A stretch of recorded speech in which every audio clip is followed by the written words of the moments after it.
Igitabo Abakurambere n'Abahanuzi, igice cya 68. Dawidi ageragezwa bikomeye. Iki gice gishingiye mu rwandiko rwa mbere rwa Samweli, igice cya 29 n'icya 30, n'urwandiko rwa kabiri rwa Samweli, igice cya mbere. Dawidi n'ingabo ze ntibarwanye mu rugamba rwahuje Sawuli n'Abafilisitiya, nubwo bari bazanye n'Abafilisitiya bakagerana mu irwaniro. Ubwo izo ngabo ziteguraga kurwana, umuhungu wa Yesayi yabuze uko abigira. Mbese yajyaga kuva mu mwanya yari yashinzwe akareka urugamba, akaba indashima kandi akagambanira Akishi wari wamuhaye ubuhungiro. Igikorwa nk'icyo cyajyaga kumugayisha urubwa, maze kikamuteza umujinya w'abanzi be yatinyaga cyane kurusha Sawuli. Nyamara ntiyajyaga kwemera na hato kurwanya Abisirayeli ngo agambanire igihugu cye, maze abe umwanzi w'Imana n'uw'ubwoko bwe. Ntiyajyaga kuzigera aba umwami w'Abisirayeli. Kandi iyo Sawuli apfira kuri urwo rugamba, urupfu rwe rwajyaga kugerekwa kuri Dawidi. Byajyaga kurushaho kuba byiza ahungiye mu gihome gikomeye cy'imisozi cy'Imana, aho gufatanya n'abanzi bakomeye b'ubwoko bwayo. Ariko Uwiteka ugira imbabazi nyinshi ntiyahannye umugaragu we ngo amureke muri urwo rungabangabo. Nubwo Dawidi yatezutse ku mbaraga y'Imana agata umurava, umutima we wari ugifite umugambi wo kudahemuka ku Mana. Abamarayika b'Uwiteka bateye abatware b'Abafilisitiya kwanga yuko Dawidi n'ingabo ze barwana iyo ntambara yari igiye kuba. Abatware b'Abafilisitiya batera hejuru babaza Akishi bati, mbese kandi Abaheburayo barakora iki hano? Akishi arabasubiza ati, uyu si we Dawidi, umugaragu wa Sawuli umwami w'Isiraheli, umaranye nanjye iminsi ndetse n'imyaka, kandi uhereye igihe yimukiye iwabo akampakwaho, nta cyaha namubonyeho kugeza ubu. Ariko abo batware bakomeza kwanga kandi bibarakaje, bati subizayo umugabo asubire mu gikingi cye wamukebeye, we kumwemerera kujyana natwe ku rugamba, ataduhindukira umugambanyi rucyambikana. Mbese iki kigabo icyacyunga na shebuja ni iki? Si ibihanga by'aba bantu? Mbese uyu si we Dawidi babyinaga bikiranya bati, Sawuli yishe ibihumbi, Dawidi yica inzovu? Ntibemeraga yuko Dawidi yajyaga kurwanya ubwoko bwe. Urugamba rumaze gushyuha, yajyaga kwangiriza Abafilisitiya kurusha ingabo za Sawuli. Nuko Akishi ahamagara Dawidi aramubwira ati, nk'uko Uwiteka ahoraho, wabaye umukiranutsi, kuko uhereye igihe wankereje nta cyaha nakubonyeho kugeza ubu. Ariko rero abatware ntibagukunze. None isubirireyo ugende amahoro, we kwirirwa urakaza abatware b'Abafilisitiya. Nuko urungabangabo Dawidi yari arimo ruvaho. Nyuma y'iminsi 3 Dawidi n'abantu be 600 bagera i Sikilagi, ahari iwabo mu gihugu cy'Abafilisitiya. Ariko basanga ari umusaka. Abamaleki bari bihoreye kuko Dawidi yari yarabateye mu gihugu cyabo, batungura uwo mudugudu utarinzwe, maze bamaze kuwusahura no kuwutwika baragenda, banyaga abagore n'abana bose n'iminyago myinshi y'ibintu.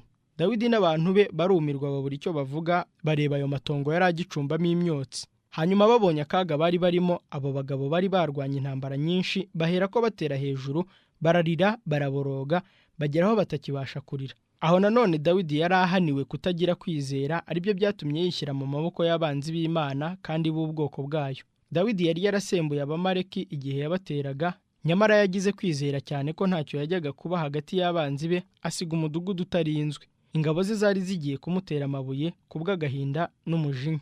Ibyo Dawidi yakundaga cyane byose ku isi yari yabyambuwe. Sawuli yari yaramwirukanye mu gihugu cye.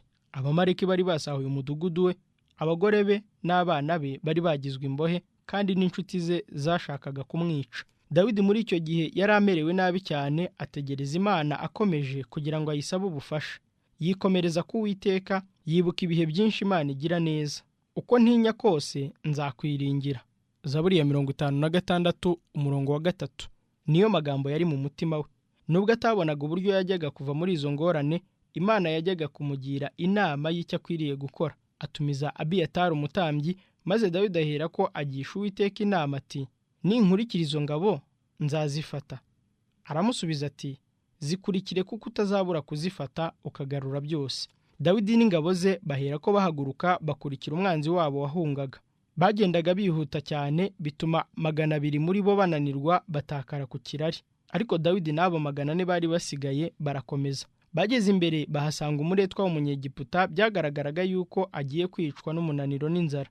Ahawe ibyo kurya n'icyo kunywa arahembuka. Izo ngabo zari zateye nizo zari zahamusize ngo apfe. Bamusezeranya yuko atazicwa cyangwa ngo asubizwe shebuja, yemera kuyobora Dawidi aho abanzi babo bari baciye ingando. Bageze ahitegeye aho bari bagandaje, babona abantu bari mu byishimo byinshi. Basanga bagandagaje, barya, banywa, bishimira iminyago myinshi bakuye mu gihugu cy'Abafilisitiya no mu cy'Abayuda. Itegeko ryo gutera uwo mwanya riratangwa, maze abamaleki bagubwa gitumo babura uko babigenza. Urugamba rurakomeza kugeza igihe bishe bakenda kumaraho izo ngabo zose. Dawidi agarura ibyo abamaleki bari banyaze byose, atangira abagore be bombi. Ntibagira ikintu babura, ari igito ari n'ikinini, ari abana b'abahungu cyangwa abakobwa, haba na kimwe mu minyago cyangwa ikintu cyose bari banyazwe, Dawidi abigarura byose. Iyo batabuzwa n'imbaraga y'Imana, abamaleki bajyaga kurimbura abantu b'i Sikilagi. Biyemeje kutica abari banyazwe, bifuza kuzahabwa ibyubahiro byinshi bacyuye imbohe nyinshi zo kuzagurisha nk'abaretwa. Nuko basohoza umugambi w'Imana atari ubushake bwabo, ntibica imbohe kugira ngo zizasubizwe abagabo babo na basi. Bamaze kunesha bataha bishimye cyane. Muri abo 400 abikundaga batari bafite ingeso nziza basaba yuko abatarwanya iyo ntambara batagabana na b'iminyago. Ariko ibyo Dawidi ntiyabyemera. Arababwira ati, bene data, siko muri bugenzi by'Uwiteka yaduhaye. Umugabane we wagiye mu ntambara urahwana n'uwo wasigaye ku bintu. Nuko baragabana baranganya.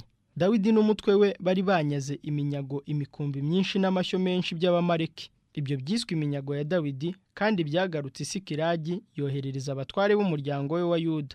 Yibuka bamugiriye neza bose we n'abantu be aho banyuraga mu misozi igihe yameneshwaga agahunga ngo akize ubugingo bwe. Igihe Dawidi n'ingabo ze bageragezaga gusana ingo zabo, bari bategereje amakuru aturuka ku rugamba aho Isirayeli barwanaga n'Abafilisitiya. Nuko bagira batya babona intumwa yinjiye mu mudugudu wabo, ashishimuye imyenda ye, yisize umukungugu mu mutwe. Bahera ko bamushyira Dawidi, maze amugeze imbere amwunamira nk'aho ari umutware ukomeye, amushakaho ubutoni. Uwo muntu wari ucitse avuga uko Sawuli yaneshejwe, uko yapfuye n'uko Yonatani yapfuye, ariko yashyizeho agakabyo. Uwo munyamahanga yibwiraga yuko azahabwa icyubahiro navuga ko ari we wiyiciye umwami. Avugana ubwirasi uburyo yasanze umwami w'Abisirayeli yakomerekejwe, kandi ko yamwisabiye kumusonga, undi akabikora. Yarazaniye Dawidi ikamba yamukuye ku mutwe n'imiringa y'izahabu yo ku maboko. Yari yizeye adashidikanya yuko ahabwa ingororano ikomeye y'ibyo yari yakoze. Ariko Dawidi afata imyenda ye arayishishimura, n'abari kumwe nawe bose babigenza batyo. Bacura umuborogo bararira, biyiriza ubusa bageza nimugoroba, bababajwe na Sawuli n'umuhungu we Yonatani, kandi n'abantu b'Uwiteka n'inzu ya Isirayeli, kuko bicishijwe inkota. Dawidi agaruye agatima nyuma yo kumva iyo nkuru mbi, ibitekerezo bye byerekera kuri wa munyamahanga wazanye iyo nkuru, nk'uko yabyivugiye bikamubera icyaha. Uruwahe? Arasubiza ati, ndi umwana w'umwamaleki w'umunyamahanga. Dawidi aramubaza ati, niki cyatumye udatinya ugahangara kuramburira ukuboko kwica umuntu Uwiteka yimikishije amavuta? Ibihe bibiri Dawidi yanze kuramburira ukuboko kwe kwica uwejejwe n'itegeko ry'Imana ngo ategeke Isirayeli. Nyamara umwamaleki yarishinje ubw'icyaha gikwiriye kumwicisha. Dawidi aravuga ati, amaraso yawe aba ari wowe aba ku mutwe, kuko akanwa kawe ariko muhamya nk'uko uvuze ngo nishe Uwiteka yimikishije amavuta. Dawidi ntiyishimye umwanzi waguye. Icyamubuzaga kwimikwa ngo abe umwami w'Isirayeli cyari kivuyeho, ariko ibyo ntibyatumye yishima. Ubwo nta kindi cyari kikibukwa mu mateka ya Sawuli keretse ibyo yakoze byiza kandi byari bikwiriye umwami. Izina rya Sawuli ryari rifitanye isano n'irya Yonatani, inshuti ye by'ukuri kandi utikunda. Indirimbo Dawidi yagaragarijemo uko umutima we wari umeze yabereye igihugu cye n'abantu b'Imana bo mu bihe byose ubutunzi bw'agaciro kenshi. Urwandiko rwa kabiri rwa Samweli, igice cya mbere, umurongo wa 19 kugeza kwa 27.